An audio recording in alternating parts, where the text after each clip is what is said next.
A világ vezetőinek mindennapjai nem csak a politikáról szólnak, hanem a protokolláris utazásokról is. Nézzük meg, hogyan utaznak a világ legbefolyásosabb emberei. Az amerikai elnök az egyik legnagyobb védelmi apparátussal utazik. Az Air Force One, egy Boeing 747-es, egy repülővezérkar, amely mindig készen áll a felszállásra. Az elnök földi utazásait a The Beast nevű limuzin biztosítja, amely golyóálló és akár robbanásoknak is ellenáll. Az orosz elnök saját repülőgépparkkal rendelkezik. A személyes gépe, az Il-96-os, egy lebegő parancsnoki központ. Földön az elnököt az Aurus Senat szállítja, egy orosz gyártmányú, luxus kivitelű, de rendkívül védett jármű.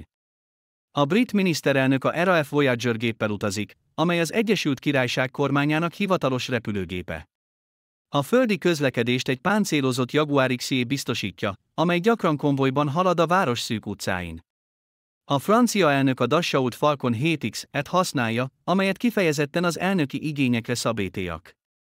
A földi közlekedés során a Citroën DS7 egyedi változata gondoskodik a védelemről és a kényelemről.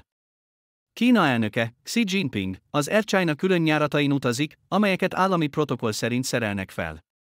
A földön a Hongkui 501, egy kínai gyártmányú limuzin, a hivatalos jármű. Legyen szó repülőről, vonatról vagy limuzinról, ezek az utazások nem csak kényelmesek, de a legmagasabb szintű biztonságot is garantálják. Így utaznak a világ vezetői.